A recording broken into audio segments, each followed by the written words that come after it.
This podcast is intended for entertainment and informational purposes only and is not a substitute for professional advice, diagnosis, or treatment.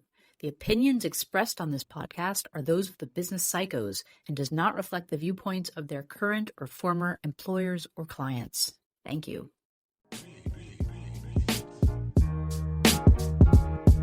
It's the business psychos, and today we're gonna talk it out. The podcast about what execs shouldn't talk about. Connecting executives and those who aspire. We're here to have a conversation, yeah, we're gonna light the fire. It's the business psychos. Yeah. The business psychos. Welcome to Business Psychos, where we discuss how to navigate the complexity, corporate culture, and modern life without becoming a psycho. I'm Mary. And I'm Katie. And we are the Business Psychos. Hey, Katie. Hi, Mary.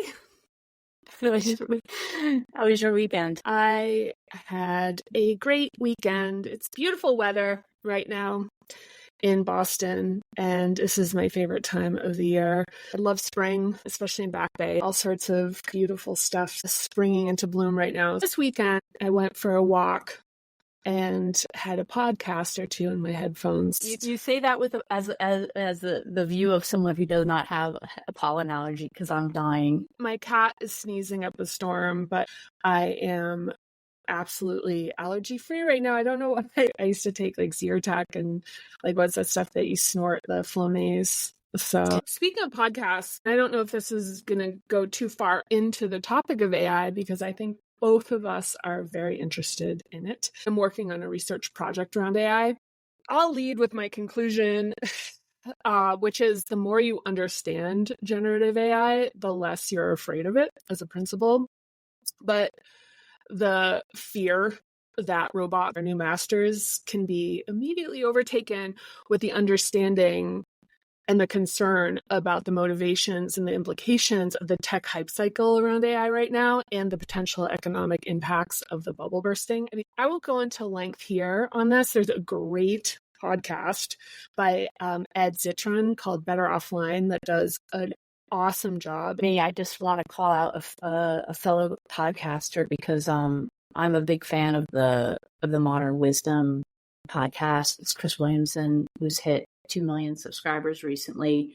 And I'm just a fan of people who are intellectually curious, a generous worldview or a worldview of knowledge and understanding can maybe help. I love his show, and I thought that was a pretty significant milestone. And he's been mentored under some other of the old big names of other podcasters out there. So now that we have our headsets on, I thought I would give him a call out. He's got a wide range of guests, and what I appreciate is that he encourages healthy discourse. I think we're in a culture right now where shows like his want to veer on, which team are you on? Mm-hmm. And what I appreciate is that he kind of goes away from that and just says, like, let's just do some research and understand it and have a conversation. And he has people on from, the spectrum of political bent. And so, yeah, I appreciate that. So, once you're actually producing a podcast, the way that I look at people now who are really effectively and successfully building audiences and running podcasts, I was just thinking the other day that now I listen to the closing credits on podcasts because I want to hear about all the roles that they have in their production. So just quickly, one other podcast, and I'll get off the topic of other podcasts and we can get to ours. I listened to it this weekend while I was sitting in the Boston Common. And this actually relates to what we'll talk about today and how collaboration, self-awareness, self-regulation, and compromise matter in authenticity. The podcast is called The Price of Paradise, about a British woman who moves her entire family to an island of indigenous land in Nicaragua that she purchased from an American business owner, and how there's this theme throughout the podcast about the fact that like everyone else's needs and desires get ignored as she just kind of plows forward for her to live in her quote unquote truth. So podcast. Love them. So on to ours. And speaking of buzzwords and things that are out there, vague and kind of misunderstood, is this term authenticity. So it's jumped from personal development into the professional world. These days, it's not surprising to see posts on LinkedIn entitled Authenticity at Work or Be Your True Self and Build a Compassionate Culture. When I was doing research, I saw one that said Embracing Authentic Leadership. I was like, okay. So on today's show, we're going to talk about authenticity next on Business Psychos.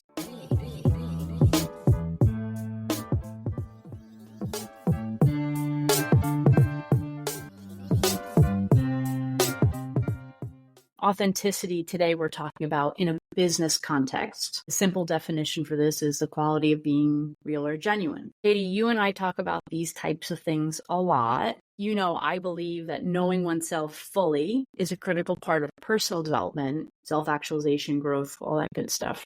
It underlies the basis of psychotherapy and even some spiritual practices. I fully agree that self-work or personal practice is important, and I feel that this is a critical component of professional development.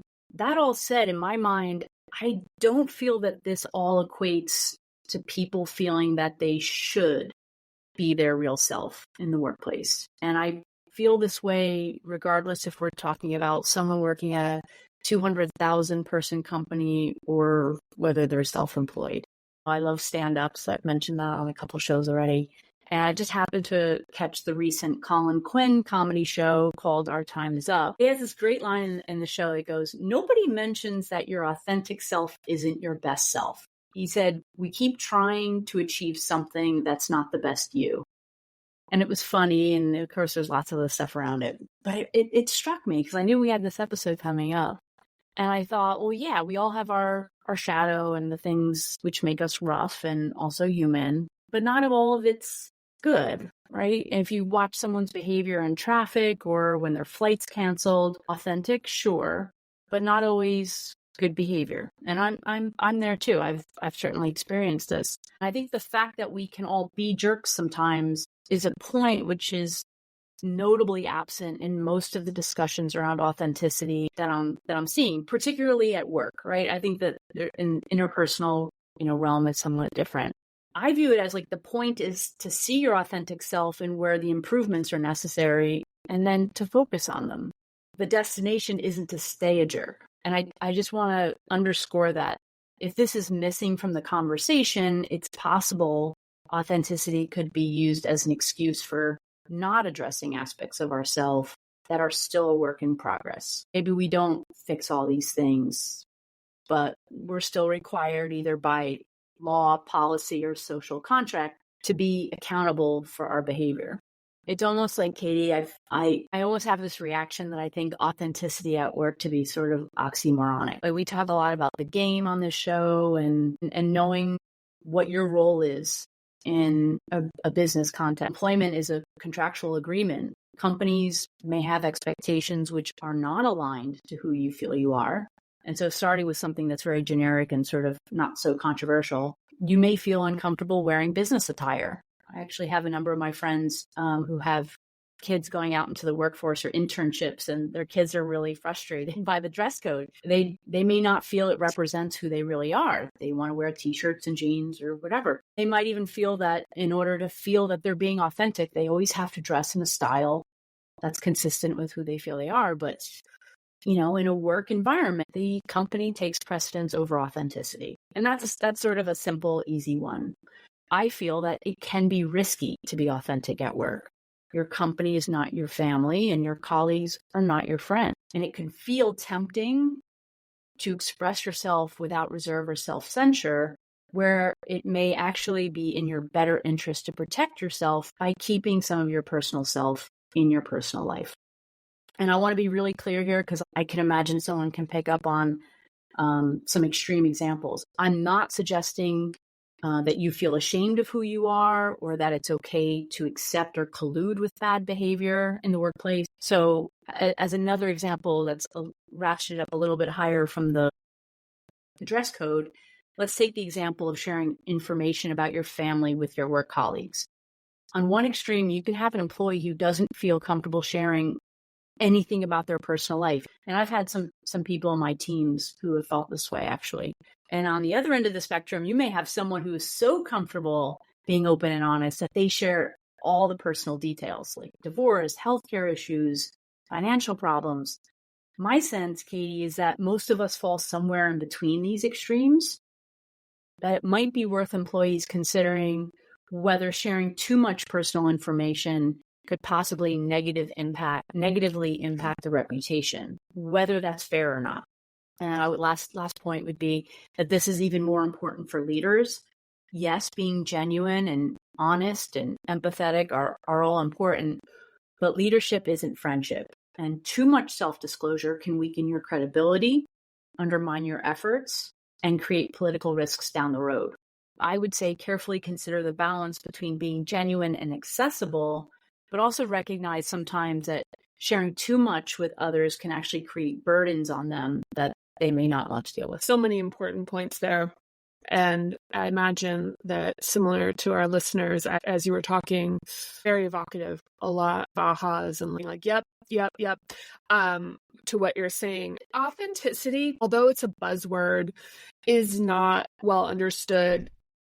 And it isn't about allowing every thought and emotion you have to be expressed. In fact, authenticity is about your larger values and being able to contextualize your feelings and beliefs in a larger picture that serves them. How I view my authenticity is that it's the active expression of my integrity. It involves the brokering between my self-expression and allowing others to do the same, which means there are concessions that ultimately need to be made, which can feel like self-censoring, hiding important parts of who we are, controlling our emotions, not causing harm through snap reactions. These can all feel like restrictions, but they're necessary as we broker self-expression as individuals along with effectively functioning and connecting within relationships and groups of people.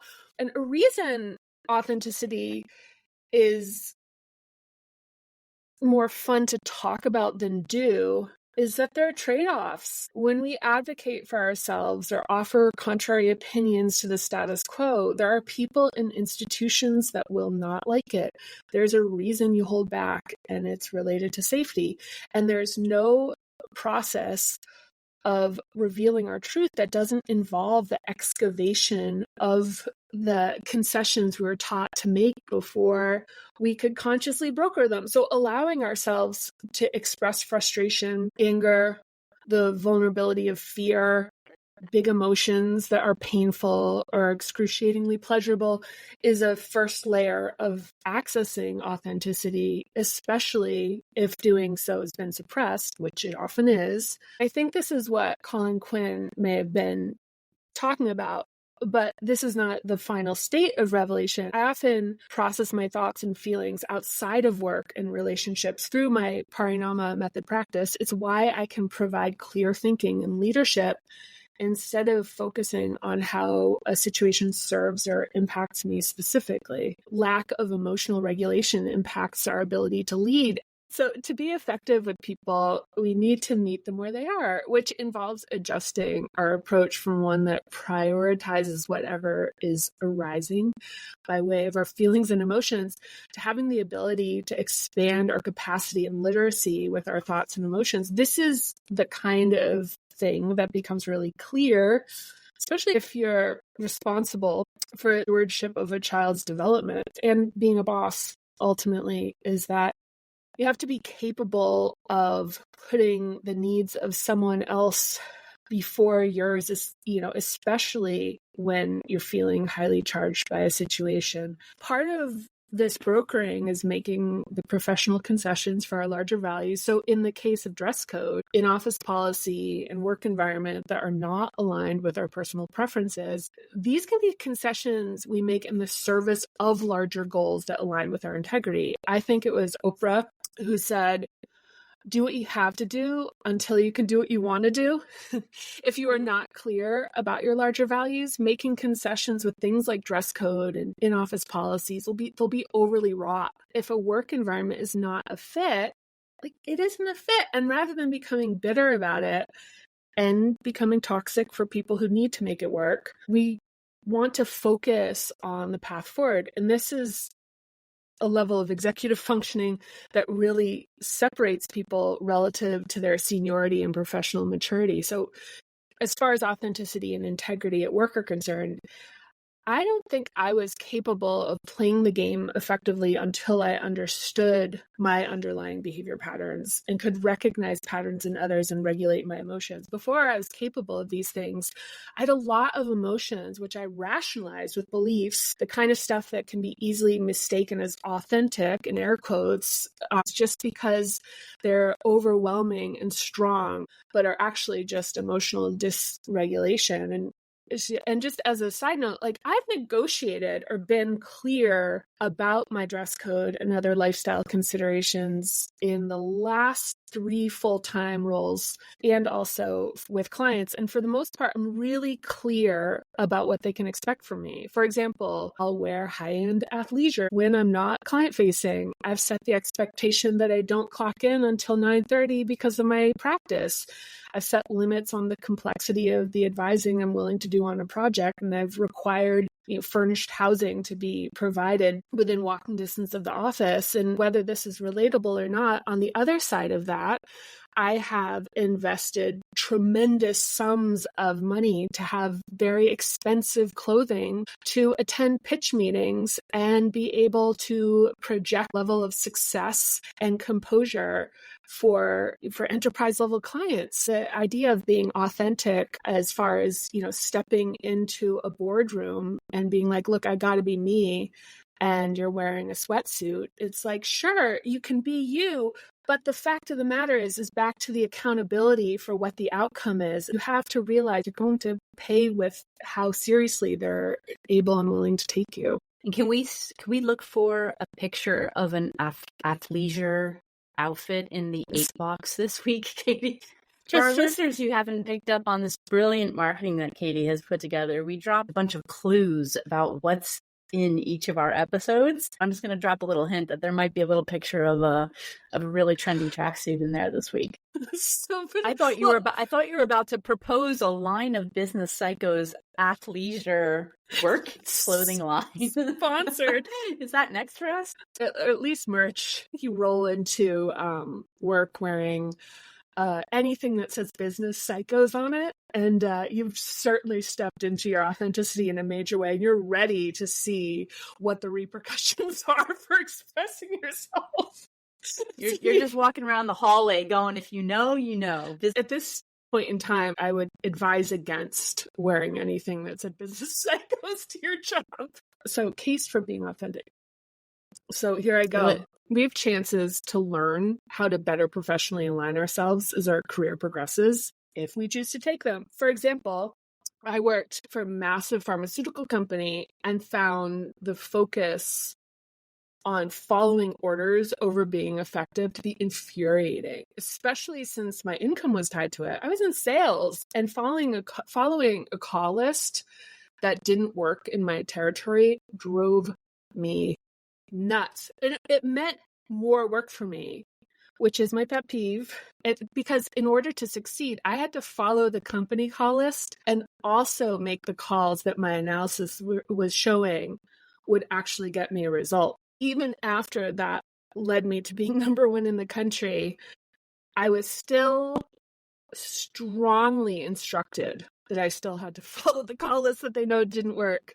You can see me still getting steamed. After that, I went to smaller companies where I had more freedom. Then I moved to tech growth companies, which was a natural match for my drive and innovation. And every time I left a company, I would iterate. I'd create a list of around 3 qualities my next company had to have, having learned something about how to identify the best possible fit for myself from what I didn't like about my previous roles. Things like size and stage, certain qualities of the culture, what I needed for my development, qualities in my boss and leadership. As I learned more about myself through my professional experiences, I would get better at identifying alignment.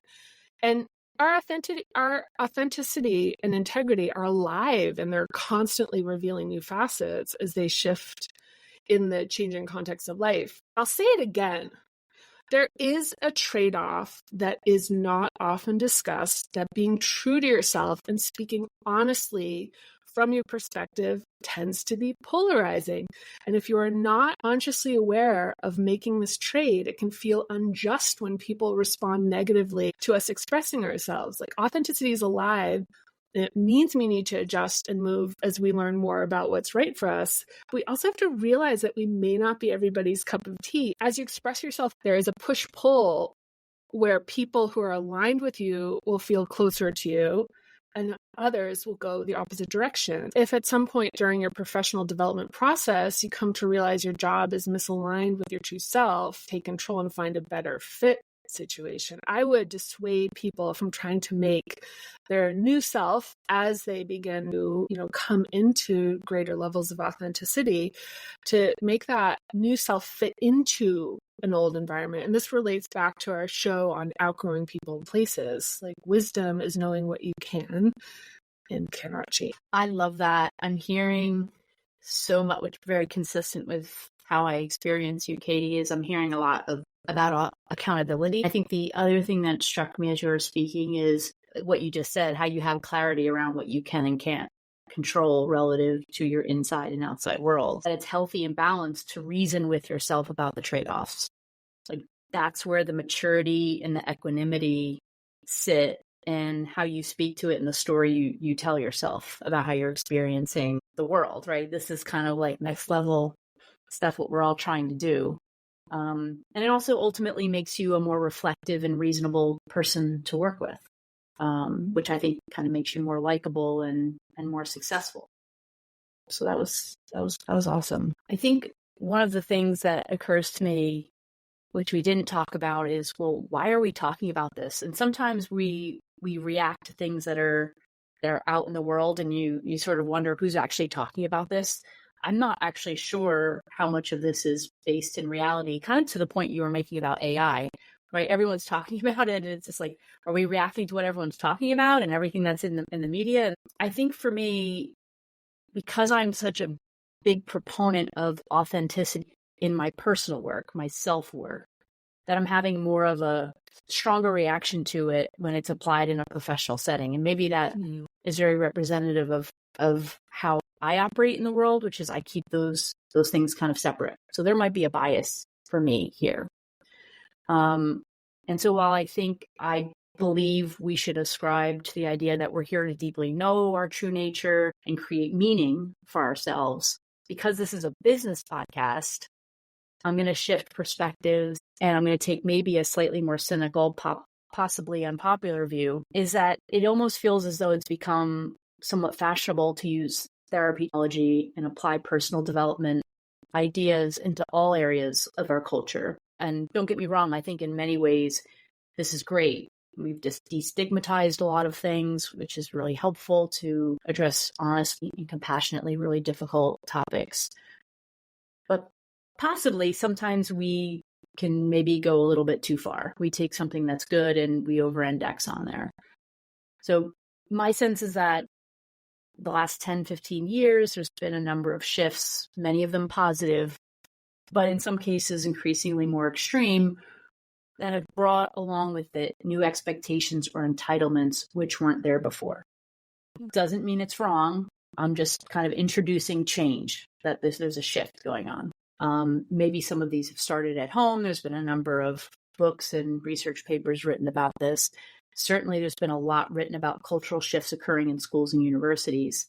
And now, as these generations get older, we're starting to see these cultural shifts impact the workplace. My sense is that they're starting to address some of these cultural shifts, and you start to see them to show up in things like employee engagement programs. Going back to authenticity, the risk in my mind is that employees, possibly new employees who haven't gone through the ranks and learned and been mentored and all that, might potentially think that they should, or it's okay to act the same way as they do on, say, TikTok or at Thanksgiving dinner, when they're traveling, as they do in a conference room in a meeting.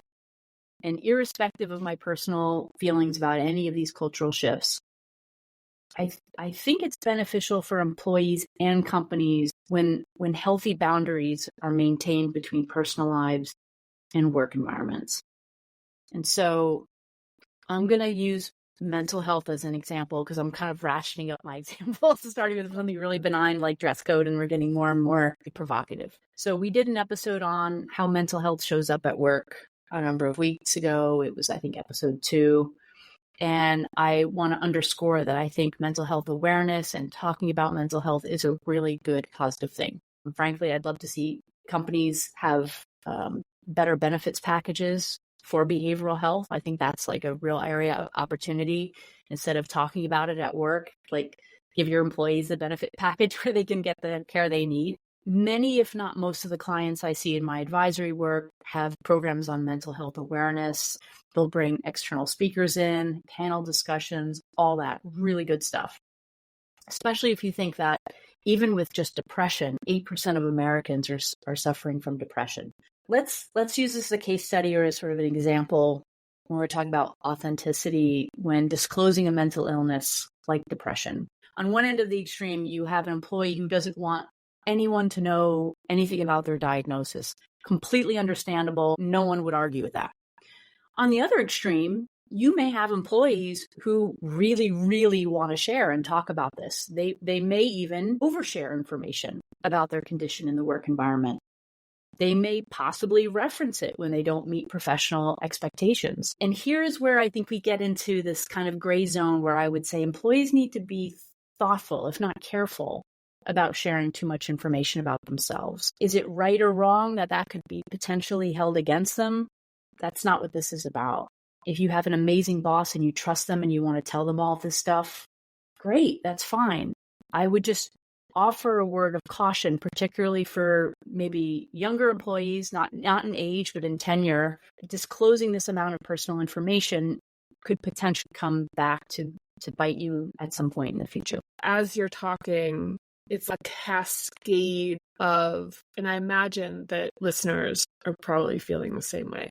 It's so thought-provoking because it's actually sparking a lot of considerations as far as experiences in other companies. We have an episode coming up that I think will be in our second season that has to do with your relationship to your job. One of the things that has become unhealthy for people is not understanding what a professional role is. It's something that's been used to make employees have blurred lines, work harder and longer, have emotional ties to their work that are not healthy for them. A lot of this, where family stuff, a lot of this, tell me everything about yourself. It's not in the service of an employee's longer term interest. And I consider myself to be an extremely, almost ridiculously empathetic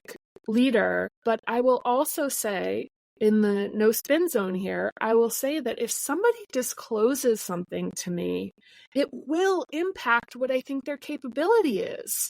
Very unpopular thing to say out loud, but I will say that it's like you really want to control what you're disclosing to your boss and understand that relationship is very different, is very different than what it seems. Because ultimately, if you are a leader, your fiduciary responsibility ultimately is to be making decisions that are in the best interest for the group. And having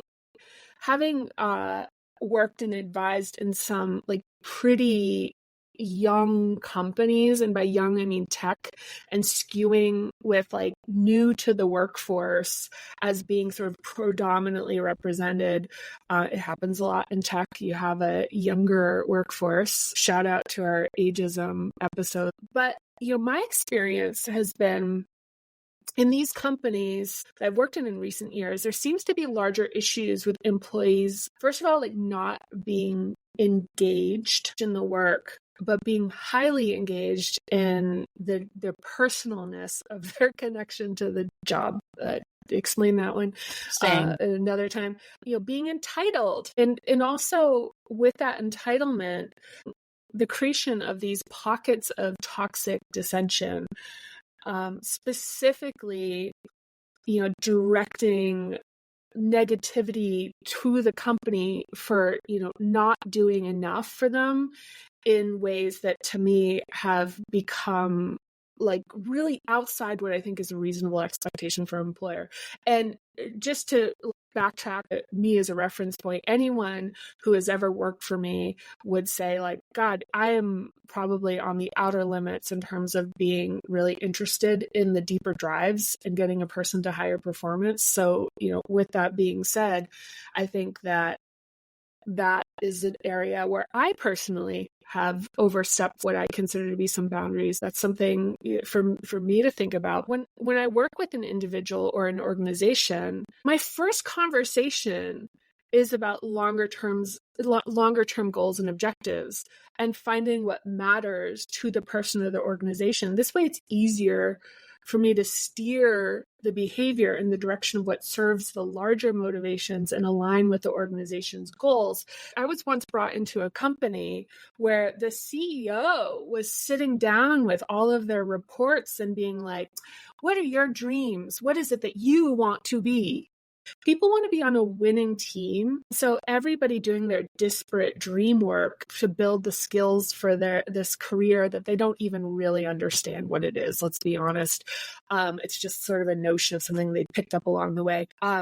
Everybody was so fractured in that organization. It was like an organization that literally couldn't get out of its own way because every single person was working in the direction of the thing that mattered to them individually. And I do think that entitlement is part of this discussion because we're talking about what it means to be part of the greater good of a group or organization, which means making concessions. At a recent company I worked with, I supported bringing speakers in, but ultimately there wasn't a sense that leadership was in fundamental alignment with the messages being given. And the dissonance between the speakers and the lived experience of the people working in the company actually did more harm than good. As far as being authentic, confident, larger than life personalities are usually considered, comfortable in their own skin and versus a more introspective, introverted salesperson, they might think they will come up short without those big, expansive qualities. But the truth is, sales is not about putting on a show. It's about persistence, observation, problem solving, consistent execution, effective communication. Some of the most elite sales professionals I've worked with were quiet, competitive, hardworking engineer types. An important part of being authentic is being uniquely who you are and not hoping your strengths are the ones that are traditionally recognized. And in some cases, mistakenly being considered to be more desirable. With all things, there are nuance. And you spoke to this earlier, as our strengths will be naturally occurring. And then there are the qualities that don't come so naturally to us, where we either have to surround ourselves with people who can supply those deficiencies. I do that a lot. Or we have to put ourselves in the position where we're doing the extra work to do the stuff that doesn't come naturally, otherwise suffer the consequences. This is a topic that may come up when we discuss shame, the idea that you're supposed to be good at everything. I love all of that. I think this has been my New Year's resolution for a couple of years, which is like be yourself and see what happens, or see who stays. I've also seen if you pretend to be who you aren't, your people can't find you. I really like that one. So yeah, we're all work in progress. The authentic, not perfect us. And to your point, making concessions and also understanding yourself probably more deeply and honestly than you do today. Knowing which situations to put yourself in that are going to bring out the best qualities in you and or provide you the nurturing and support for the areas you're still trying to grow in. That was awesome. So when we come back, we're going to talk about what people and companies should consider about authenticity in the workplace.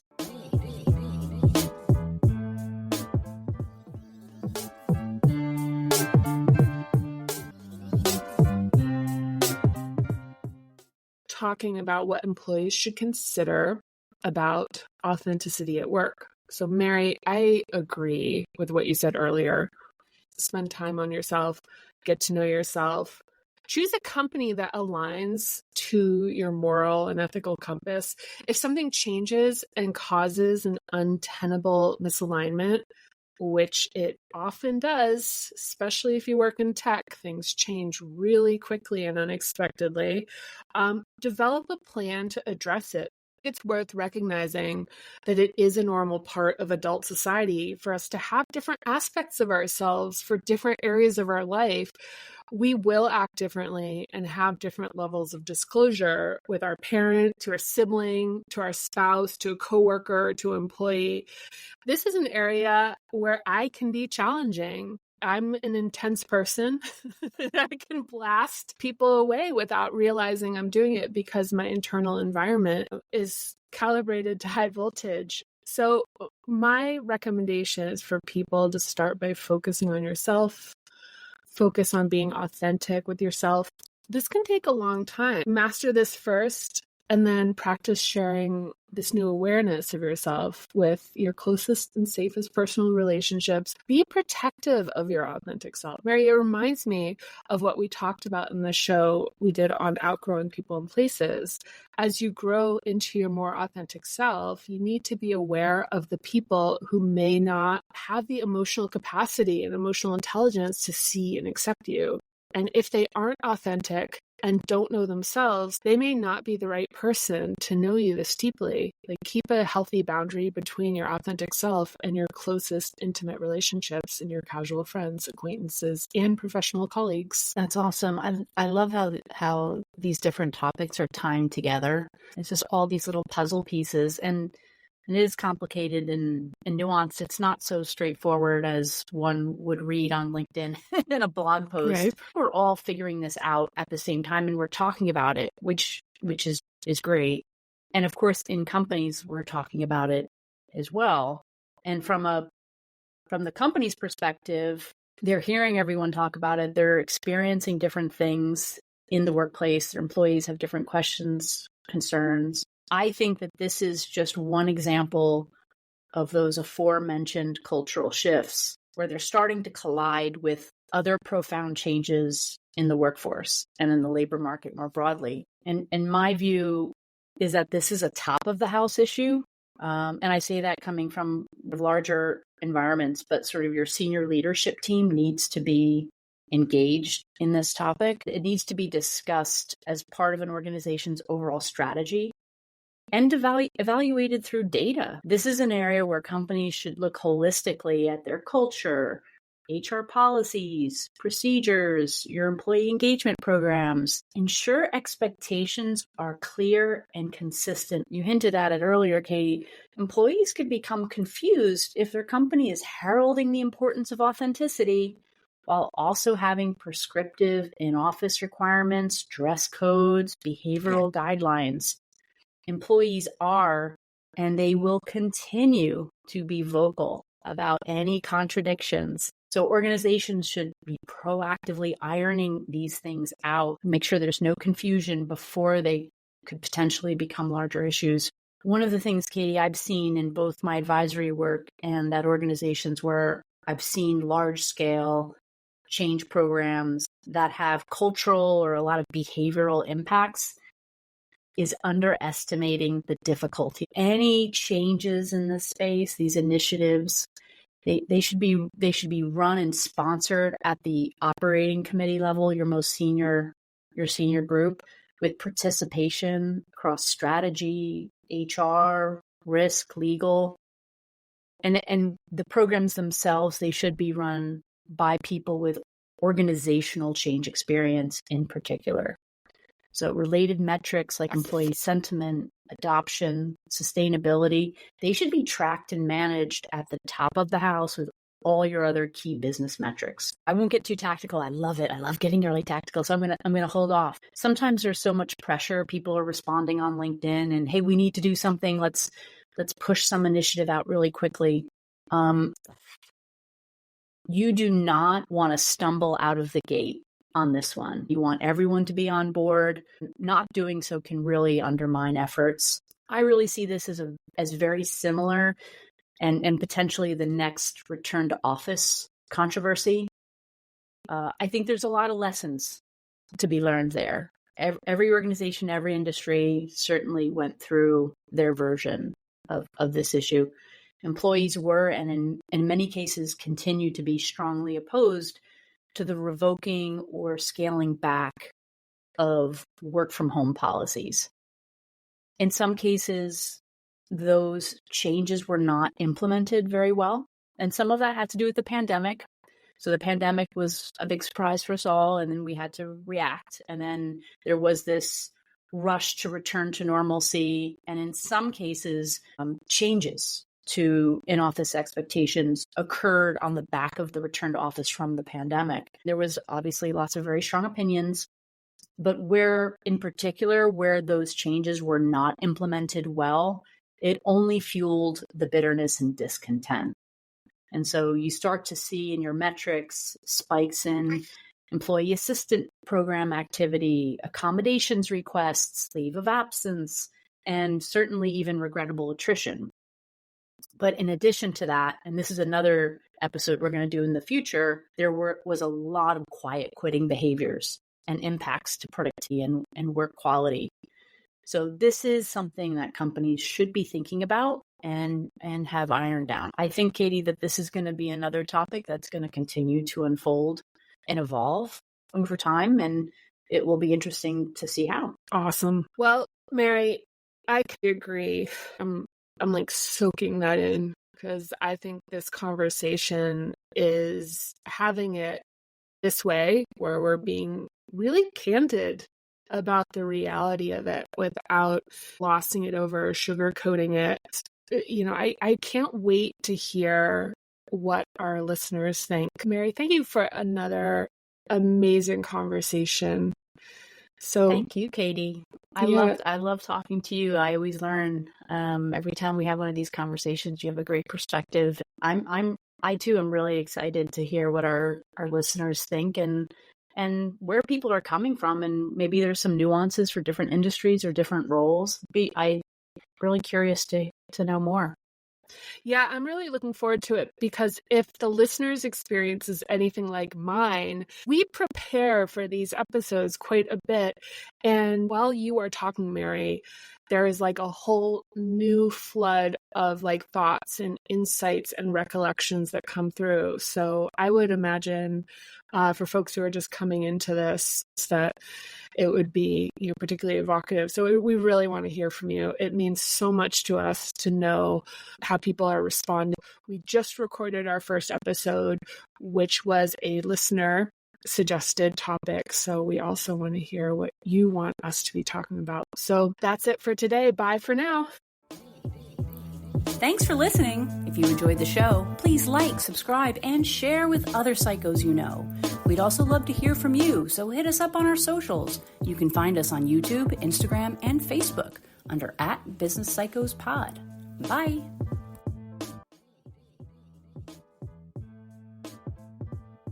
Tell us what you really think, Katie. Don't hold back. Come on, I feel like you're holding back on us. What do you think about this? Oh my God. You always keep your cards so close to your chest. Listeners, if we can only get Katie to open up, I think we're going to get there. Don't worry.